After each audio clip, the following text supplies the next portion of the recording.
ఓం గురుభ్యో నమః.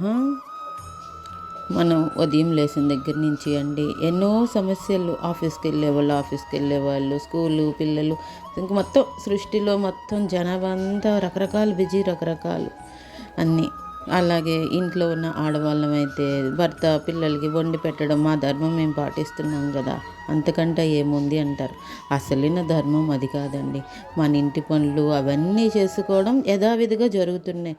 కానీ మనం ఎప్పుడైనా ఏం చేయమంటున్నాడంటే భగవంతుడు నిస్వార్థంగా, నిష్కామంగా చేయమంటున్నాడు. అంటే నువ్వు వండుకున్న దాంట్లోని ఒక ముద్ద పక్క వాళ్ళకి పెట్టడం కానీ, తర్వాత మనం సంపాదించిన దాంట్లో మాత్రం ఒక్క రూపాయన్నా ఎదుటి వాళ్ళ గురించి అంటే ఇవ్వడం కానీ, అలాగే మనం తిన్న ఆహారాన్ని ఆ పక్షులకి వాటికి కొంచెం పెట్టడం ద్వారా కానీ, భూతదయ ద్వారా కానీ, తర్వాత ఇది కూడా నేను అలాగా చెప్పడం ద్వారా కానీ జ్ఞానయజ్ఞం అంటారు.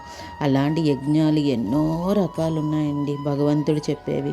ఆ యజ్ఞాలలోని మన కర్మలు మనం ఆచరించుకుంటూ, అంటే రోజు మన నిత్య జీవితంలో మన ఇంట్లో మనల్ని పని చేసుకోవడమే అదే గొప్ప అని ఆడవాళ్ళు అనుకుంటారు. నేను పని చేయకపోతే ఇంట్లో ఎలా పోషిస్తారు అని మగవాళ్ళు అనుకుంటారు. అది ఎవరి స్వార్థానికి వాళ్ళు. మనం ఒక జీవితంలో ఒక కుటుంబంలో ఉన్నాం కాబట్టి మన పని మనం నిర్వర్తించక తప్పదు.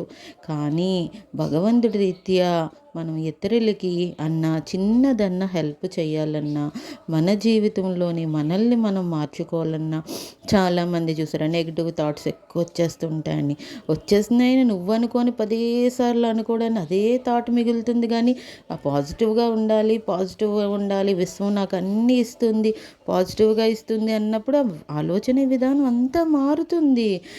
ఎంతటి దుర్మార్గుడినైనా మనం క్షమించినప్పుడు మనల్లోని కూడా పాజిటివ్నెస్ మొదలవుతుంది.